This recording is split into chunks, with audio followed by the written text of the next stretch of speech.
sobrepasa todo entendimiento, dice el apóstol Pablo escribiendo a los Filipenses, en capítulo 4, versículo 7, dice: y la paz de Dios, que sobrepasa todo entendimiento, guarde vuestros corazones en Cristo Jesús. Que así sea, hermanos. Voy a pedir que abramos la palabra del Señor allá en el libro de Números. Vamos a continuar, dejamos pendiente el tema de hace 8 días, vamos a continuar. Hoy vamos a hablar sobre cómo Dios provee dirección y protección a su pueblo. Y esto, hermanos, es algo vigente, es algo actual. No solamente fue hace 3000 años, sino sigue siendo actual. No hace 3500 años aproximadamente en números redondos, no, sino cada siglo, cada generación puede dar testimonio de que Dios ha sido fiel. Esa es una de las características de Dios, su fidelidad. Su mismo nombre, Jehová o Yahvé, significa yo soy el que soy. Tiene que ver con su naturaleza, con su esencia, con lo que Él es por sí mismo. A Él nadie lo creó, Él es la causa de todo lo creado. Él existe por sí mismo. Si hay un ser en el universo que es autónomo, autosuficiente, 100%, totalmente, es Él. Nosotros somos dependientes. Nosotros no somos autosuficientes, pero Él sí.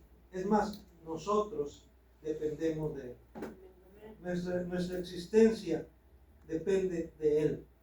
Y por eso, hermanos, también tiene que ver su nombre con su fidelidad. Cuando dice yo soy el que soy, quiere decir yo soy el mismo, no cambio.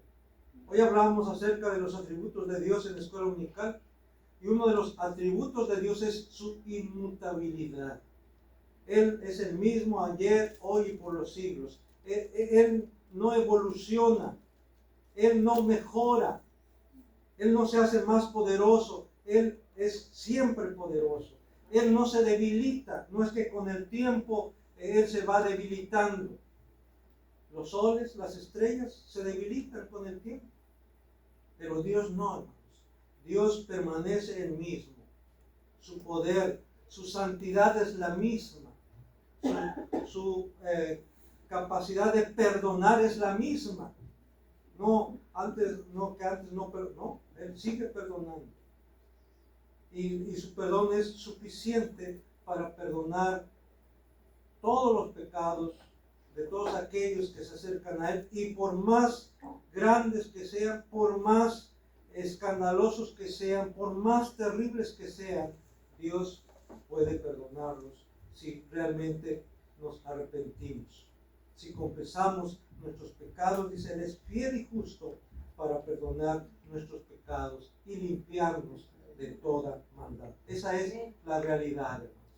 Pues bien, hermanos, vamos pues a entrar de lleno a lo que sería el pasaje de Números capítulo 9. Números capítulo 9. Voy a leer nuevamente, hace 8 días lo leí y voy a leer nuevamente ahora. Dios provee dirección y protección a su pueblo. Dice así Números capítulo 9, del versículo 15 al 23. El día que el tabernáculo fue erigido, la nube cubrió el tabernáculo sobre la tienda del testimonio, y a la tarde había sobre el tabernáculo como una apariencia de fuego hasta la mañana. Así era continuamente. La nube lo cubría de día y de noche la apariencia de fuego. Cuando se alzaba la nube del tabernáculo, los hijos de Israel partían, y en el lugar donde la nube paraba, allí acampaban los hijos de Israel. Al mandato de Jehová, los hijos de Israel partían, y al mandato de Jehová acampaban. Todos los días que la nube estaba sobre el tabernáculo, permanecían acampados.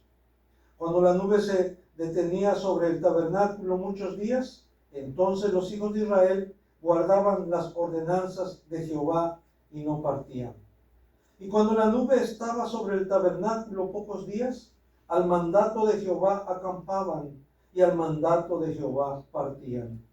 Y cuando la nube se detenía desde la tarde hasta la mañana, o cuando a la mañana la nube se levantaba, ellos partían.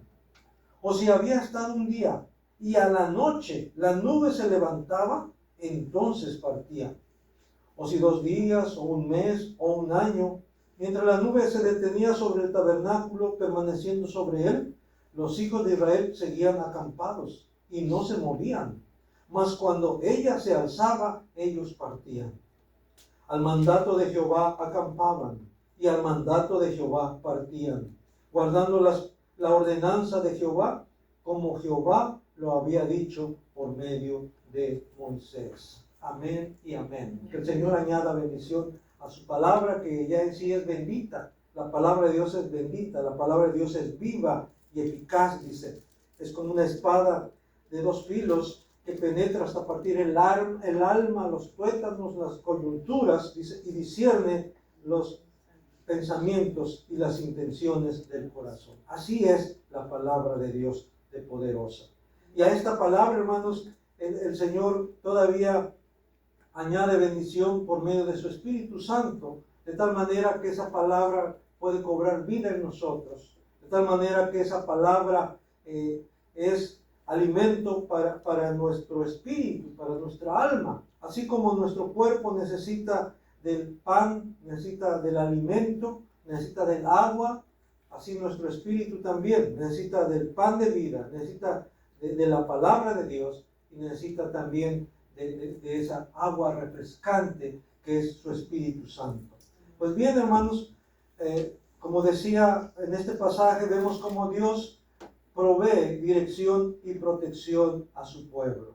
Y ahí, hoy no imprimimos boletín, pero ahí en el boletín que se había repartido hace 8 días, veíamos algunas citas de algunos autores, de algunos comentaristas con relación a este pasaje bíblico, y quise compartir algunas de ellas porque se me hace interesante la manera como ellos también ven, interpretan esto que estaba pasando allá con el pueblo de Israel. Por ejemplo, David Guzik, en una página que él tiene en internet comentando este pasaje, dice: estas señales eran más que la seguridad visible de la presencia de Dios.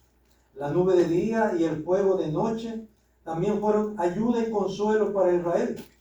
El fuego de la noche era un consuelo para Israel en medio de un desierto frío y oscuro. Y la nube de día era una sombra que protegía del ardiente sol del desierto.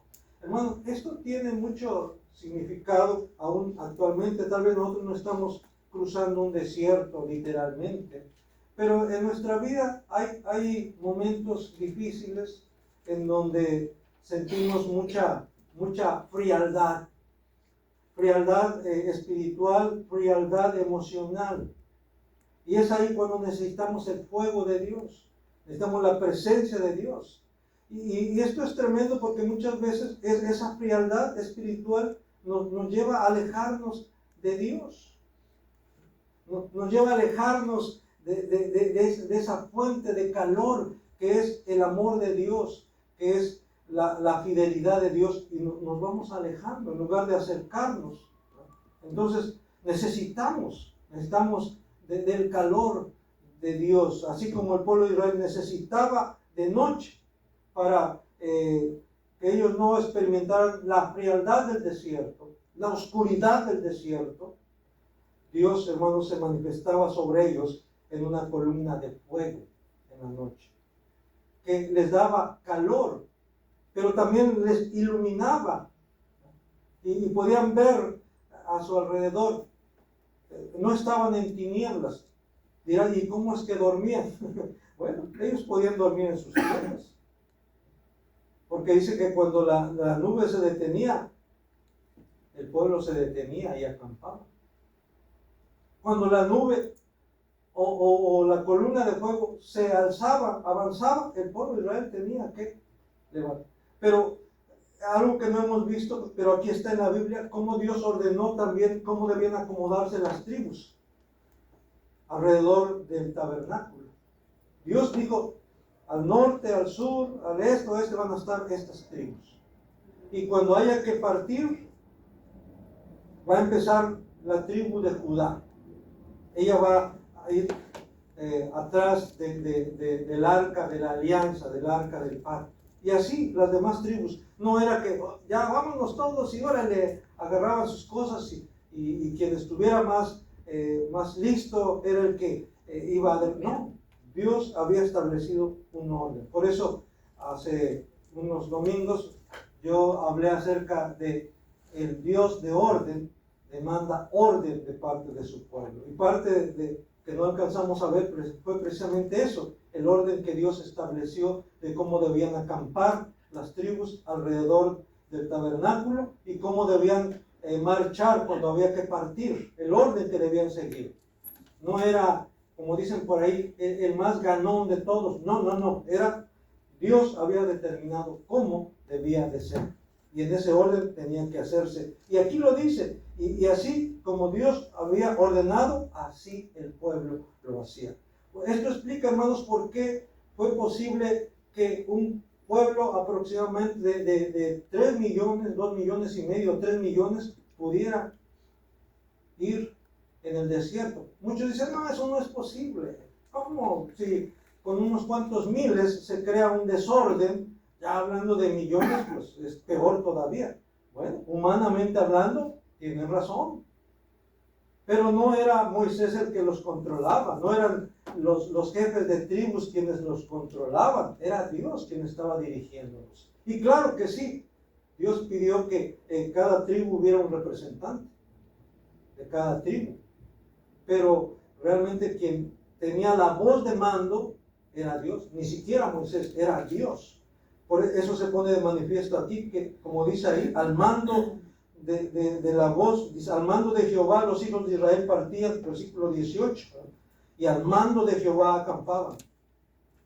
Así era. Vemos en el capítulo 10 de Números cómo Dios ordena a Moisés hacer 2 trompetas de plata, de obra de martillo, o sea, de una sola pieza. Y por medio de los toques de esta trompeta, de estas trompetas, era para indicar. O sea, Moisés no tenía que estar gritando. Tenían que usarse las trompetas. Eso también, si Dios nos permite, dentro de 8 días vamos a hablar sobre eso. La función de las trompetas, qué significaban las trompetas, qué significan ahora para nosotros, qué significa para... En Apocalipsis encontramos nuevamente ahí que se hace referencia a las trompetas. Les decía que hace algún tiempo la gente tenía miedo porque escuchaba trompetas en el aire, ¿verdad? Que acá en La Paz, que acá en Ensenada, que en otras partes del mundo, que se escuchaban trompetas y decían, oh, ya son las trompetas del Apocalipsis, ¿verdad? Pero vamos a ver, ¿verdad? ¿Qué significan las trompetas? ¿Para qué servían esas trompetas? Pero volviendo a nuestro pasaje de Números capítulo 9, dice que al mandato de Jehová los hijos de Israel partían y al mandato de Jehová los hijos de Israel acampaban. Y esto, hermanos, como vemos ahí, no eran disposiciones arbitrarias de parte de Dios. No era como decir, quiero que se vea quién manda aquí. Sí, de alguna manera el pueblo de Israel debía saber quién era Dios y que Él era el Señor, que Él era el soberano. Pero estas disposiciones de parte de Dios no eran arbitrarias o despóticas, sino que manifestaban su amor y su cuidado por su pueblo. O sea, estas acciones de parte de Dios estaban encausadas para salvaguardar a su pueblo. Y no solamente para salvaguardarlo de los elementos de la naturaleza, como el frío extremo o el calor extremo, o las enfermedades, sino también era para salvaguardar a su pueblo de las naciones, de los enemigos, de las tribus que habitaban en aquellas regiones, los pueblos que habitaban cerca de aquellas regiones. Y eso se pone de manifiesto ahí en el capítulo 10, al final. Dice que en el versículo 35 dice, cuando el arca se movía, porque también se tenía que mover el arca, iba delante del pueblo de Israel. Dice, cuando el arca se movía, Moisés decía, levántate, oh Jehová, y sean dispersados tus enemigos, y huyan de tu presencia los que te aborrecen. O sea, Dios estaba al pendiente, Dios estaba al cuidado de su pueblo, no solamente protegiéndolo del frío extremo y del calor extremo, sino aún del peligro de los salteadores, de los pueblos que podrían atacar a Israel viéndolo hasta cierto grado desprotegido.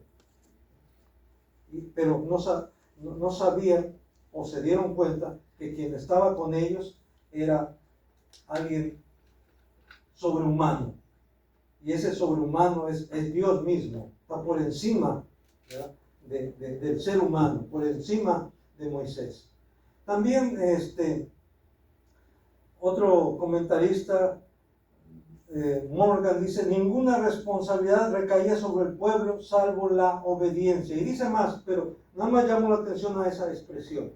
El pueblo de Israel lo único que tenía que hacer era ¿qué? Obedecer a Dios. No tenían que preocuparse por comida, ¿por qué? Porque Dios les daba de comer. No tenían que preocuparse por el vestido, porque su ropa no envejecía, no se acababa. No tenían que preocuparse por el frío, de buscarse un buen abrigo, porque la columna de fuego los calentaba. No tenían que comprarse sus lámparas LED, porque la columna de fuego los iluminaba. No tenían que comprar su aire acondicionado para el calor o su abanico. ¿Por qué? Porque la nube los cubría. O sea, todo, hermano, encauzado a beneficio del pueblo de Israel. ¿Qué es lo que tenían que hacer? Solamente ¿qué? Obedecer. Nada más. Obedecer a Dios. Dios les proveía de todo. Era lo único que tenían que hacer. Y créanme, hermanos, que mientras ellos obedecieron a Dios, no les faltó nada. Todo lo tenían. Pero tan pronto empezaron a rebelarse, empezaron también los problemas. Empezaron las plagas, empezaron las enfermedades, las muertes, los enemigos a atacarles. Por eso es importante ese detalle, lo que menciona este autor. Ninguna responsabilidad recaía sobre el pueblo salvo la obediencia. Hermanos, mientras estemos bajo la cobertura del Altísimo, estaremos seguros. Amén. Gloria a Dios. Dice el Salmo 91, 1 al 4, y yo creo que hasta se lo saben de memoria. Te digo que yo he andado en algunas partes de nuestro país y hay lugares en donde al Salmo 91 lo ven como algo mágico, como que tiene un poder innato en sí mismo, ¿verdad? Abren la Biblia, si tienen un bebé pequeño, ¿verdad? Le ponen la Biblia abierta en el Salmo 91 cerca de su camita o cerca de su cuna. ¿Por qué? Porque creen que de esa manera el bebé va a estar protegido, porque tiene abierta la Biblia en el Salmo 91. En cierta medida hay algo de verdad en eso, ¿no? Porque ahí está la palabra. Pero no es algo mágico. La Biblia no es un libro mágico. No es un libro que contiene fórmulas mágicas, no. La Biblia es la palabra de Dios revelada, es Dios hablándonos a través de ella, ¿no? Pero sí, hermanos, definitivamente la palabra en sí es poderosa en el sentido de que Dios la respalda, Dios respalda su palabra y sus promesas están respaldadas por Él. Y el Salmo 91 dice, el que habita al abrigo del Altísimo morará bajo la sombra del Omnipotente. Y estoy adrede enfatizando altísimo y omnipotente. Estos son descripciones de Dios, hermanos, de nuestro Dios. ¿Cómo es Dios? El Altísimo. O sea, no hay otro más alto que Él. No hay otro más grande que Él. Y luego habla también de el omnipotente. ¿Qué significa eso de omnipotente? Poderoso. Que todo lo puede. Poderoso. Como uno decía cuando estaba chica, poderosísimo. ¿Sí? ¿Sí? Él es el todopoderoso, el omnipotente. Entonces, hermanos, si no hay otro más poderoso que Él, y ese es el que nos está protegiendo, ¿a qué debemos temer? A nada. A nada. Por eso decía David en el Salmo 23, aunque ande en valle de sombra o de muerte, no temeré mal alguno. ¿Por qué? ¿Por qué? Porque tú estarás conmigo. Porque tú estás conmigo. Por eso. No porque era muy valiente. Sí era valiente David, definitivamente. Pero no era su valentía lo que le sostenía, era su confianza en Dios. Amén. Y es lo que nos va a sostener, hermanos, a nosotros también. No es tu astucia, no es tu sagacidad lo que te va a sostener en medio de este mundo difícil. ¿Sí? ¿Sí? Cada vez las cosas se van a poner más difíciles. Como he dicho, no es que sea pesimista, es la realidad. Dios lo anticipó. Entonces tenemos que asegurarnos de tener a Dios de nuestra parte. De hecho, Dios quiere estar de tu parte. El problema es que nosotros somos los que a veces le decimos no, o hasta aquí nomás, hasta ahí nomás. Ya de aquí para acá, mando yo, ya de aquí para acá yo decido, ya de aquí para acá yo veré. Hasta ahí nomás. Pero Dios quiere tener comunión contigo.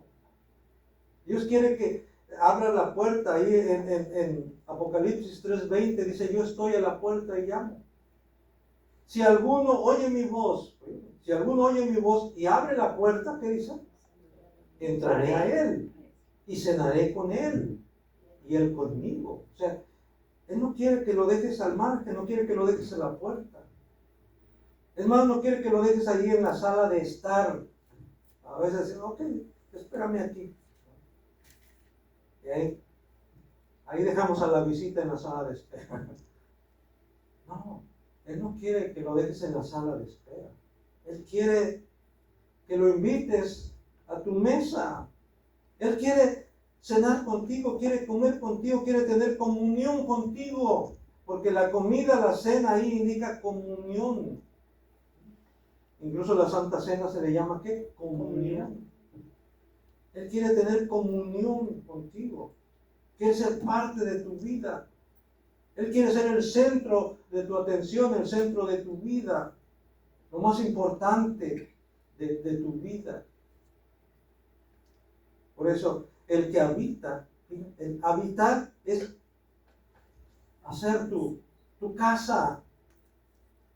El que habita al abrigo del Altísimo morará bajo la sombra del Omnipotente. Es hacer tu morada bajo su sombra. Y aquí sombra, hermanos, quiere decir protección. Quiere decir el que habita al abrigo, literalmente abrigo, abrigarte, protegerte, cubrirte. Con sus plumas te cubrirá. Fíjense en el versículo 4. Con sus plumas te cubrirá y debajo de sus alas estarás seguro. Aquí utiliza la ilustración de un ave. La mayoría piensa en un águila, ¿verdad? Cómo cuida sus polluelos. Usted ha visto algún video por ahí, ¿verdad? Vi un video de cómo un águila, ¿verdad? Soportó toda la nevada. Ya que pasó la nevada, se incorpora y se sacude, ¿verdad? Y debajo de ella están sus polluelos. Soportó toda la nevada, todo el frío, para cuidar sus polluelos.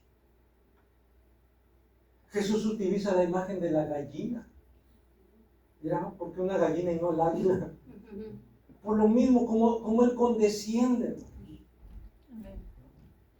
Dice que cuando vio la ciudad de Jerusalén, dijo, lloró sobre ella y dijo, Jerusalén, Jerusalén, que matas a los profetas y apedreas a todos los que te son enviados. ¿Cuántas veces quise juntarte? ¿Cuántas veces quise juntarte debajo de mis alas y no quisiste? Ahí Dios se compara como una gallina que quiere proteger a sus polluelos debajo de sus alas. No sé si han tenido experiencia en esto, pero en el campo donde hay depredadores, donde hay gavilanes, águilas, donde hay halcones, gavilanes, águilas, andan volando y checando allá. Y si ven pollitos, claro que se lanzan, ¿verdad? O no solo pollitos, hasta gallinas, lo que sea, dependiendo de... Pero aquí otra vez volviendo a la ilustración de la gallina. Mi mamá tenía gallinas, tenía pollitos, ¿verdad? Y me tocó ver cómo la gallina detectaba a veces la sombra o el chillido del gavilán, ¿verdad? Inmediatamente llamaba a sus pollitos y ahí van los pollitos. Y si a gavilán se atrevía a descender, la gallina lo enfrentaba, defendía a sus polluelos. Pero si no, por lo menos los cubría con sus alas, los protegía con sus alas. Y Jesús está diciendo, ¿cuántas veces quise juntarte debajo de mis alas y no quisiste? O sea, Dios quiere juntarte bajo sus alas. Dios quiere que estés bajo su protección, como dice ahí. El problema es que a veces nosotros no queremos. Somos nosotros los que en lugar de correr hacia Él, corremos hacia otro lado. Entonces cualquier similitud es pura coincidencia, como lo dice, ¿verdad? Pero es la realidad, hermanos. A veces no queremos, ¿verdad?, ir hacia Él, queremos mejor hacer nuestra propia vida, no queremos que Él nos diga nada. El que habita al abrigo del Altísimo morará bajo la sombra del Omnipotente. Versículo 4, con sus plumas te cubrirá y debajo de sus alas estarás seguro. Escudo y adarga es su verdad. Ahí, hermanos, estaba viendo qué es eso de adarga. Y estaba viendo que según es un escudo pequeño. Se usaba, es un escudo, diríamos otros, manuable, que podías utilizar, ¿verdad? Bueno, los diestros, a la derecha la espada y el escudo. Pero algo que podía maniobrar para protegerse y aún a veces para golpear con él al adversario. Y habla aquí de escudo también. La primera referencia al escudo está hablando de un escudo grande que utilizaban, se utilizaba en el ejército, de tal manera que cuando se unían los escudos, a lo mejor usted ha visto alguna película, por ejemplo, del ejército romano, aún desde antes, ¿verdad? Como eran escudos grandes que cubrían gran parte de su cuerpo, también servía para agruparse y colocar los escudos como una barrera en contra del enemigo. Pero aquí adarga se está refiriendo a un escudo más pequeño, personal, ¿verdad?, que puedes maniobrar, que lo puedes llevar a donde tú vayas, ¿verdad?, para protegerte, para defenderte, o como dice más adelante, ¿verdad?, en la escritura, para apagar los dardos del fuego del maligno. Pero aquí está hablando de la verdad de Dios, de la fidelidad de Dios. Otra vez, no es cuestión de mi destreza, no es cuestión de qué tan hábil soy para manejar el escudo o manejar la espada, no, porque vano es para librarnos la fuerza del caballo o la destreza de nuestras manos o la dureza de nuestra espada, el filo de nuestra espada. Eso es vano.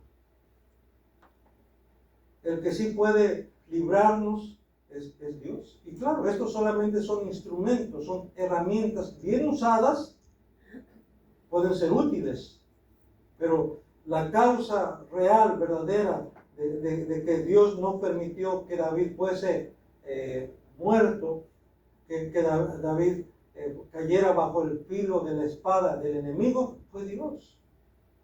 Por eso él dice que Dios lo guardaba de la espada del enemigo. Escudo y adarga es su verdad, es su fidelidad. Por eso, hermanos, debemos buscarle. Dice en Santiago capítulo 4, les invito a que busquen en sus Biblias la carta del apóstol Santiago capítulo 4, versículo 8 al 10. Dice Santiago 4 del 8 al 10 de la siguiente manera. Desde el versículo 7 dice: someteos pues a Dios, resistid al diablo, ¿qué? Y huirá de vosotros. Versículo 8: acercaos a Dios, ¿qué? Y Él se acercará a vosotros. Pecadores, limpiad las manos, y vosotros los de doble ánimo, purificad vuestros corazones. Afligíos y lamentad y llorad. Vuestra risa se convierte en lloro y vuestro gozo en tristeza. Humillaos delante del Señor, ¿qué? Y Él os exaltará. Si nos humillamos delante de Dios, Él nos va a exaltar.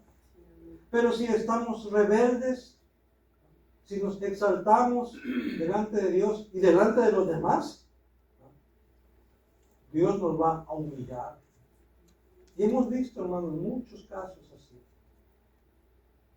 de personas soberbias que pensaban que nunca iban a estar nada de los demás, que todo lo tenían. Pero ha llegado alguna situación difícil, una crisis económica, una situación de enfermedad, alguna tragedia familiar, y se han venido abajo. Y no es que uno se alegre, no. Pero eso demuestra, hermano, lo que Dios dice en su palabra, que no debemos de exaltarnos, sino que debemos de humillarnos delante de Dios, y Él nos va a exaltar a su tiempo, en su momento. También dice que acérquense a Dios, ¿qué? Y Él se va a acercar a ustedes. Pues de hecho Dios siempre está acercándose a nosotros, hermano. Lo hemos dicho, ahora sí, como dicen, sin exagerar, pero lo hemos dicho hasta el cansancio, ¿eh? Lo hemos dicho muchas veces. Dios quiere tener comunión contigo. Dios te busca. Veíamos hace 8 días como Jesús le dijo a sus discípulos cuando participó de la Pascua, cuando instituyó su cena, le dijo a sus discípulos: cuánto he deseado comer con vosotros esta Pascua. Cuánto he deseado, cuánto he anhelado tener este momento con ustedes. ¿No? Eso es actual. Dios anhela, el Señor Jesús anhela tener comunión contigo. Pero somos nosotros los que como dicen, nos jalamos, ¿verdad? Somos nosotros los que no queremos mucho compromiso con Él. Porque no estamos dispuestos a renunciar a muchas cosas. Y la verdad es que también ese es tema para otro mensaje. Dios te va a pedir todo. Si lo vas a seguir, Él quiere que dejes todo. Todo. Que renuncies primero a ti mismo. Dice, el que quiera seguirme tiene que renunciar a sí mismo. Niéguese a sí mismo. Tome su cruz cada día y sígame. Niéguese a sí mismo. Entonces, tienes que poner por encima de tu propia voluntad, de tus propios deseos, la voluntad de Cristo, los deseos de Cristo, si quieres seguirlo. Acércate a Dios y Él se acercará contigo, a ti. Como pueblo de Dios, hermanos, debemos ser guiados por el Espíritu de Dios. Así como el pueblo de Israel era guiado por la presencia de Dios, por aquella nube, por aquella columna de fuego. Actualmente, hermanos, también tenemos que ser guiados por Dios. Y en este caso ponemos primero al Espíritu de Dios. En Romanos 8, vamos a buscar Romanos capítulo 8, versículo 14 al 17. Romanos capítulo 8, 14 al 17 dice así: porque todos los que son guiados por el Espíritu de Dios, estos son hijos de Dios. Voy a detenerme aquí un poquito. Usted sabe que la mentalidad del pueblo es que todos somos hijos de Dios, por el solo hecho de ser humanos. Y sobre todo en provincias, si usted le dice a alguien que no todos son hijos de Dios, dice, ¿a poco yo soy un animal o qué? Sí, o sea, reaccionan luego, ¿verdad? Y ya una vez tiene que explicarles y decirle, mira, todos los seres humanos somos creación de Dios. Somos portadores de la imagen de Dios.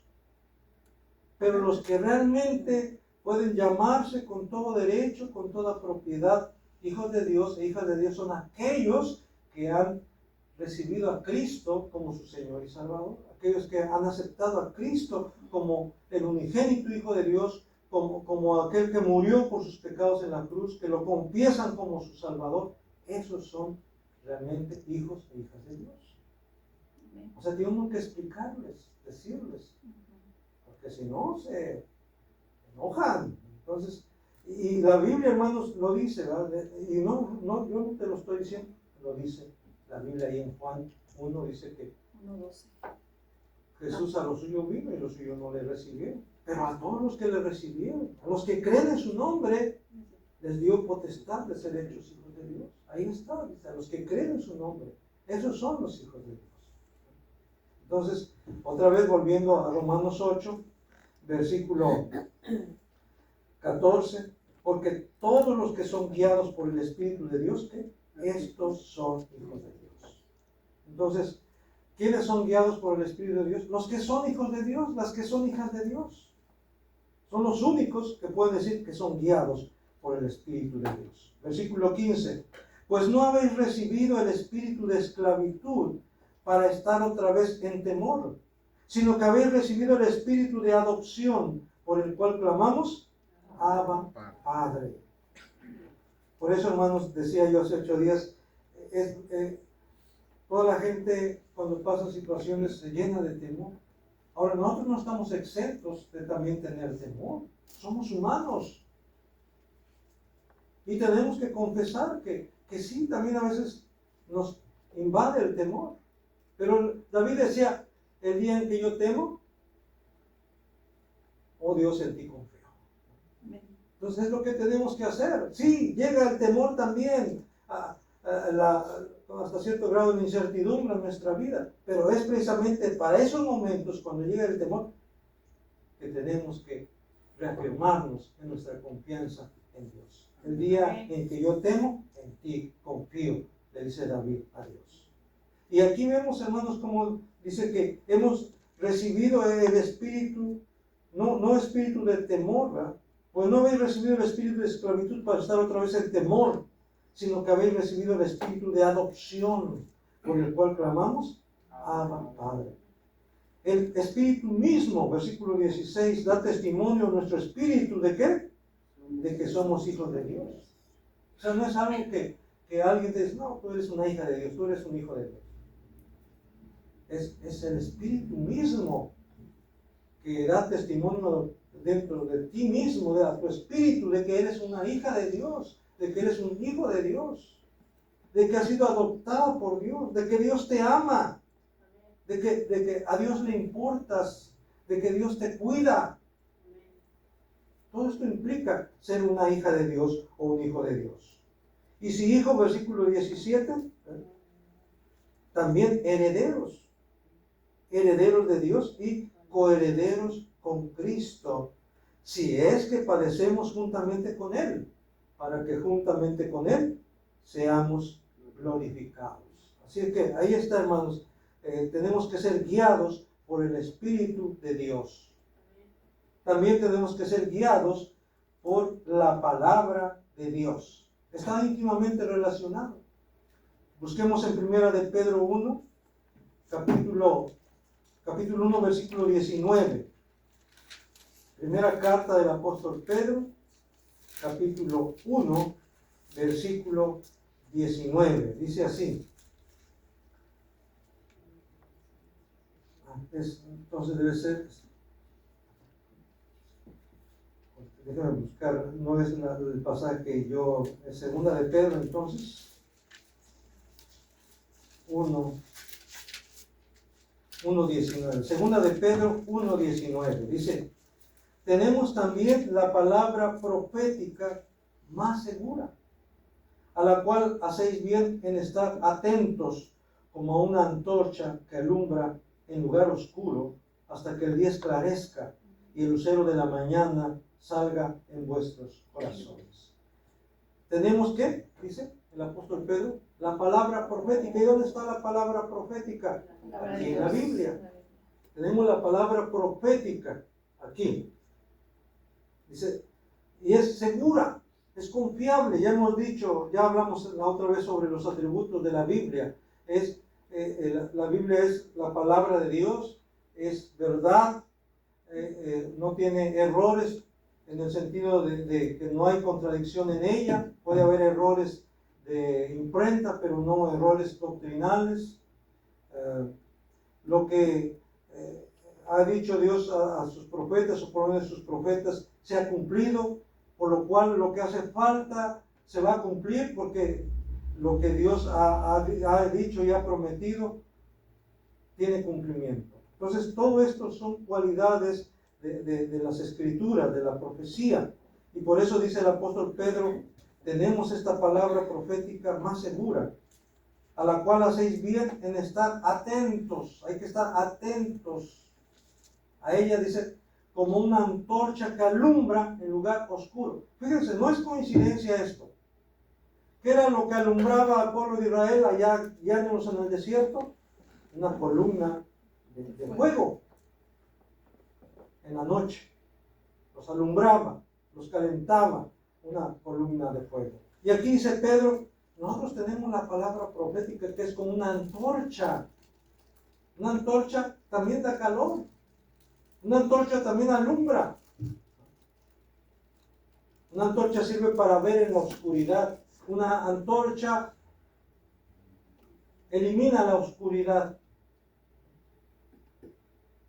Donde hay una antorcha encendida, no hay oscuridad. Entonces, si tenemos la palabra de Dios en nuestros corazones, es como una antorcha. Y no va a dar lugar a dudas, no va a dar lugar incluso a falsas enseñanzas. Si conocemos la palabra de Dios, hermanos, no vamos a ser víctimas de falsas enseñanzas, de falsas doctrinas. Porque algunos se dejan llevar fácilmente por corrientes doctrinales, porque no conocen la palabra, porque no se han familiarizado con la palabra.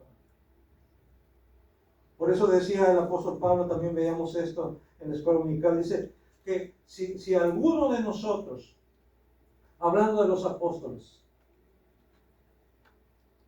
o aún si un ángel viniera a anunciarles un evangelio diferente al que les hemos anunciado, ¿qué decía Pablo? El tal sea anatema. El tal sea anatema.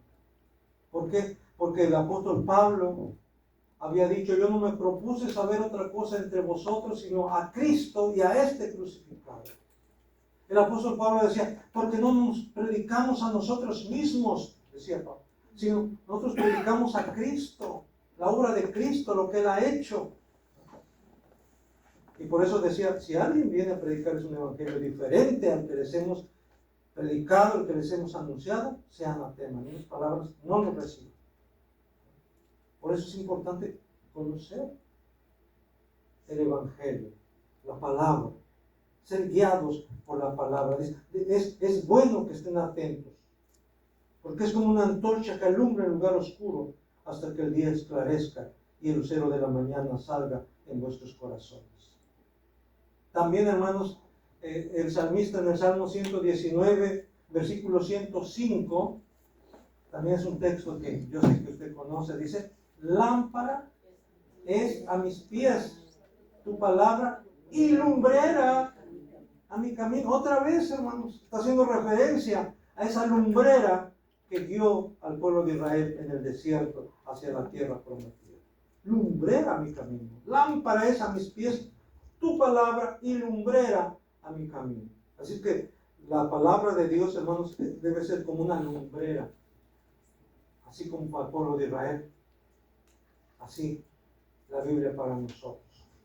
Que nos ilumine, que nos guíe hasta que lleguemos a la patria celestial. Porque a nosotros no se nos ha prometido una tierra de Canaán. A nosotros nos ha prometido una patria celestial. Cielos nuevos y tierra nueva. Es lo que Dios ha prometido a los que le aman, dice. Cielos nuevos y tierra nueva, donde more la justicia. Y ya por último, hermanos, dice Jesús en Juan 8:12, yo soy la luz del mundo. Yo soy la luz del mundo. Así es que, ¿quién iba entonces guiando al pueblo de Israel? Jesús, hermanos. Jesús. ¿Quién alimentó al pueblo de Israel? Jesús. Él, allá en Juan dice, yo soy el pan de vida.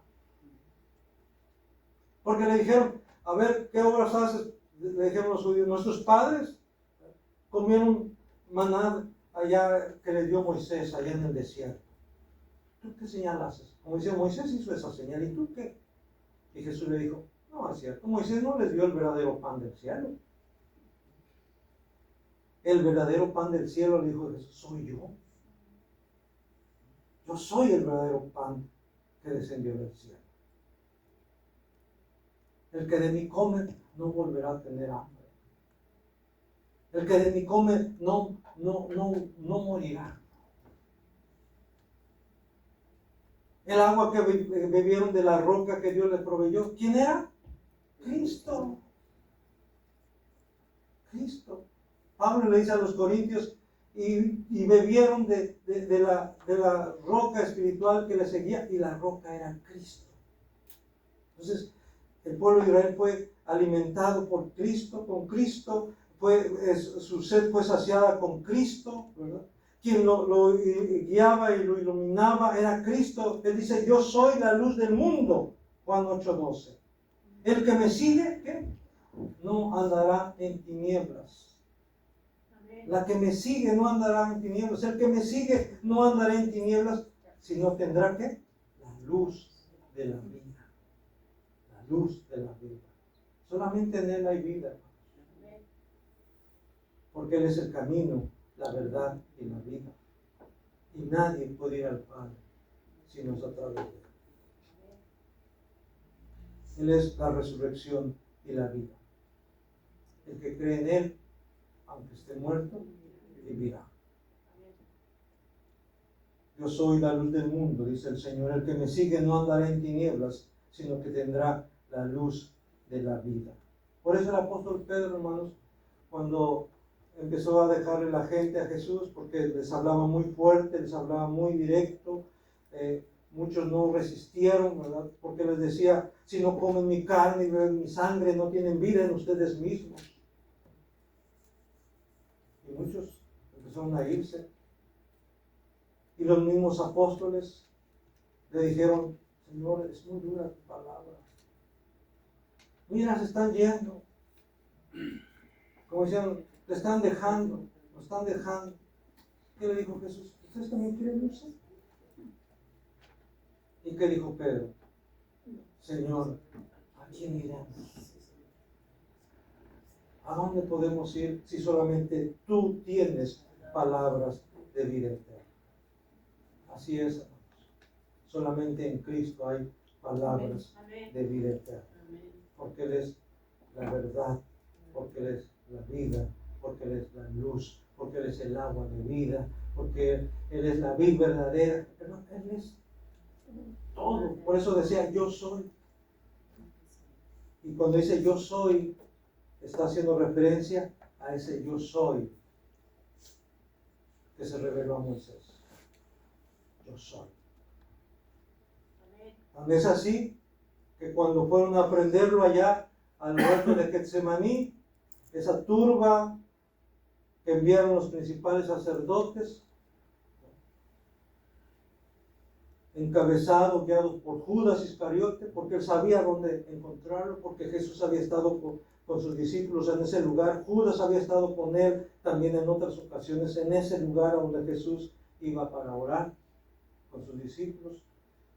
Él había quedado con los principales sacerdotes y los guardias del templo que iban a aprender a Jesús. Al que yo besare, ese es. Al que yo le dé el beso, ese es. Cuando se acercan a Jesús, Jesús se adelanta. Fíjense, él se adelanta. ¿A quién buscan? A Jesús. Y Jesús dijo, yo soy. Y dice Juan que cuando Jesús dijo, yo soy, todos ellos retrocedieron y cayeron en tierra. ¿No? Esa palabra, esa sí es palabra poderosa de Jesús, ¿verdad? Yo soy. Y ellos cayeron, retroceden y caen a tierra. Porque ese Jesús que estaba ahí era el mismo yo soy que se había revelado a Moisés allá en el monte Sinaí, en la zarza ardiente. Yo soy el que soy, dice Jesús.